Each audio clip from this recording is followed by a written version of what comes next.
تو شعر سناتا ہوں, پانی وانی کی بات کرتے ہو, دل جلانے کی بات کرتے ہو, 6 مہینے سے منہ نہیں دھویا, تم نہانے کی بات کرتے ہو.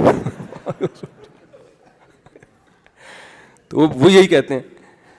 اور میں ان بزرگوں سے کہتا ہوں اچھا ہوا آپ نے نہیں کی, کیونکہ دوسری شادی پہ بیان سننے میں جتنا مزہ ہے نا, کرنے میں اس سے ڈبل ٹینشن ہے. یہ سننے کی بڑی مزے کی چیز ہے, بڑا انجوائے کرتے ہیں. 4 شادیاں, 4 بیویاں اور بچے, اور ایک بیگم کو کھانا اچھا بنانا آتا ہے, اس کی شکل بہت اچھی ہے, اس کا خاندان بہت اچھا ہے, اور یہ ایجوکیٹڈ ہے. ایک صاحب مجھے کہنے لگے, وہاں لانڈھی سے آئے میرے پاس, انجینئر تھے وہ, کہنے لگے میں دوسری شادی کرنا چاہتا ہوں. میں نے کہا کس سلسلے میں؟ کہتے ہیں اصل میں میری ایک وائف ایسی ہے جو گھر کے کام کاج کرتی ہے, تو کھانا وانا نہیں بنانا آتا, تو میں دوسری وائف لا کے رکھوں گا, کام یہ کرے گی, جھاڑو پوچھا, کھانا وہ بنا دے گی. میں نے کہا مریخ سے تو نہیں آئے میرے بھائی آپ کا, اسی زمین پہ رہتے ہو آپ, لوکیشن ذرا بتاؤ آپ کہاں ہو. کہہ رہے ہیں لانڈھی. میں نے کہا ہو سکتا ہے چاند پہ بھی کوئی لانڈھی وانڈی ہو. کہہ رہے کیوں؟ میں نے کہا آپ یہ سمجھ رہے ہو کہ آپ جب لیٹو گے تکلیف ہوگی تو ایک آپ کے پاؤں دبائے گی اور ایک آپ کے سر دبائے گی, یہی ہے نا. اب ظاہر ہے جو سر دبا رہی ہوتی ہے اس کے ہاتھ پاؤں تک نہیں پہنچتے, تو 2 بیویاں ہوں گی. میں نے کہا پھر تیسری بھی کر لو, وہ آپ کا یہ والا کندھا دبائے گی, چوتھی یہ والا کندھا دبائے گی. میں نے کہا بھائی تو کس دنیا میں رہ رہا ہے؟ میں نے کہا جب تو دوسری کرے گا نا, جو کام کر رہی ہے نا وہ کام کرنا چھوڑ دے گی. سمجھ میں آ رہی ہے بات؟ وہ کام کرنا بولے گی اب تیرے کو ایک اور چاہیے تو میں کیوں کروں کام.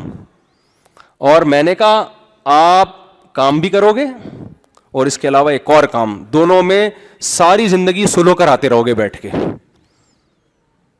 اور میں نے کہا جب دونوں کو آپ ایک ساتھ رکھو گے تو یہ جو عام ہیلمٹ ہے نا, جو لوکل ہیلمٹ, یہ نہیں چلے گا.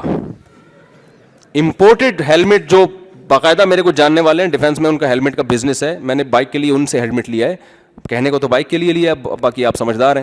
تو وہ ہیلمٹ بہت مضبوط ہیلمٹ ہوتا ہے. میں نے کہا جب دونوں ایک ساتھ رہیں گی تو آپ وہ ہیلمٹ پہن کے گھر جاؤ گے.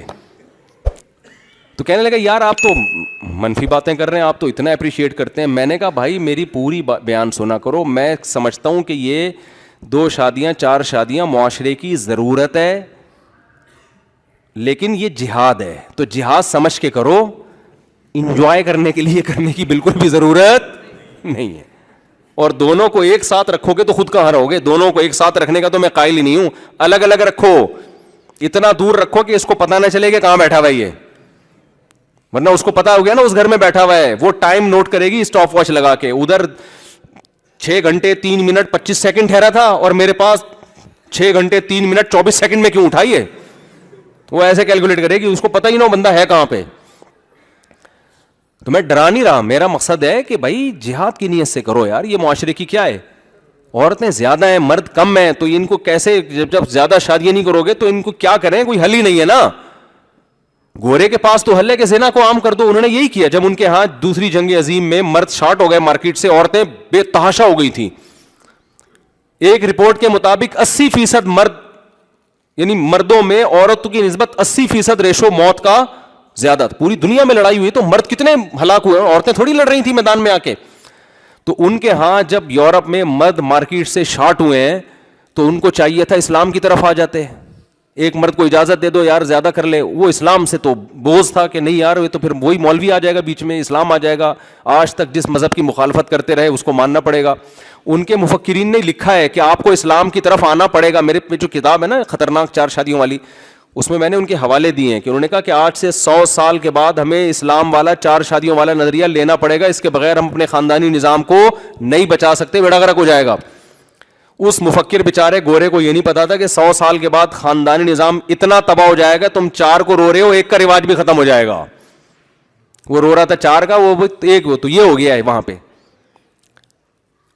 تو اب ہم کہتے ہیں یار یہ جو اتنے مرد جو نکاح کے قابل مرد ہیں وہ شارٹ ہیں, مارکیٹ میں ہے ہی نہیں, عورتیں بہت ہیں, تو کیسے ہوگی شادی ان کی. تو مجبوراً ایک آدمی کو 2-3 کرنی پڑیں گی, اور جہاد کی نیت سے اللہ کا حکم سمجھ کے. پھر اس میں یہ نہیں ہوگا ایک سر دبائے گی تو ایک پاؤں دبائے گی. پھر آپ نے یہ کہ جب وہ کوئی گلا دبائے گی تو میں کیسے بچوں گا, اس کی ٹریننگ کرنی ہے. آپ نے دوست کو بتایا یار گلا دبا کے دیکھ کتنی پاور میں مرتا ہوں اور کتنے میں سانس گھٹتا ہے. ثواب کی گارنٹی ہے, حالات کی گارنٹی نہیں ہے.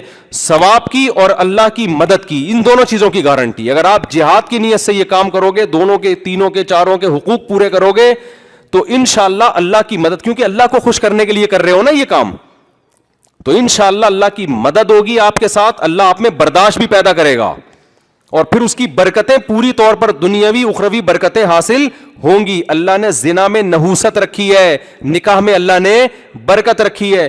حضرت ابراہیم علیہ السلام کی زوجہ ہاجرہ اور سارہ, یہ کتنی نیک عورتیں تھیں, ان میں بھی کچھ نہ کچھ چپکلس ہوئی ہے. حضرت زینب رضی اللہ تعالی عنہ, حضرت عائشہ کی سوکن, حضرت عائشہ کی باری ہے, حضرت زینب نے حلوہ بنا کے بھیج دیا. نبی صلی اللہ علیہ وسلم مسجد نبی میں اپنے حجرے کے باہر کھڑے ہوئے ہیں, صحابہ بھی بیٹھے ہوئے ہیں, حضرت عائشہ بھی تھیں, اس وقت پردے کے حکام نہیں آئے تھے, امی عائشہ بھی موجود تھیں. حضرت زینب نے جیسے ہی حلوہ بنا کے بھیجا ہے, امی عائشہ کو اتنا غصہ آیا کہ باری میری ہے, اس میں سوکن کی مداخلت کیوں ہو رہی ہے بھائی, آپ حلوہ کھلانا تھا اپنی باری میں کھلا دیتی. امی عائشہ نے نبی کے ہاتھ سے وہ برتن لیا اور اٹھا کے پٹخ کے زمین پہ مار کے توڑ دیا. ہمارے نبی نے کیا کیا ہے, صحابہ کے سامنے یہ عمل ہوا ہے, گھر کے بند کمرے میں بھی نہیں. جب آپ کی بیوی دوستوں کے سامنے اگر یہ عمل کرے, پھر تو آپ غیرت کا مسئلہ بنا لیتے ہو. کیا خیال ہے بھائی؟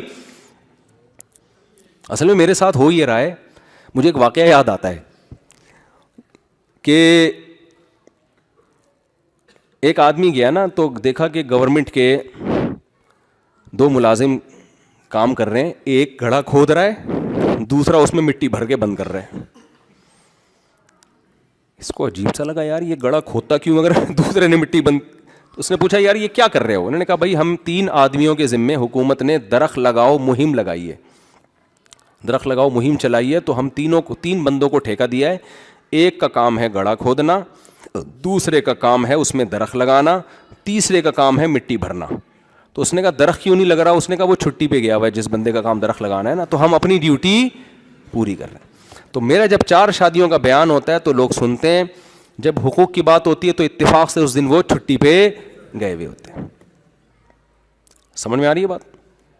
اس دن وہ کہاں گئے ہوئے ہوتے ہیں؟ چھٹی پہ گئے ہوئے ہوتے ہیں. لہٰذا پھر وہ لانڈھی سے چل کے آتے ہیں, یوٹیوب پہ بیان سنا ہوتا ہے, اور پھر یہ کہہ رہے ہوتے ہیں میں 2 شادیاں کرنا چاہتا ہوں, ایک بیوی میرا سر دبائے گی اور پاؤں تک اس کے ہاتھ چونکہ پہنچتے نہیں ہیں, لہٰذا پاؤں کے لیے میں نے دوسری بیوی رکھ لی. سمجھتے ہو؟ تو ہمارے نبی صلی اللہ علیہ وسلم نے کیا کیا؟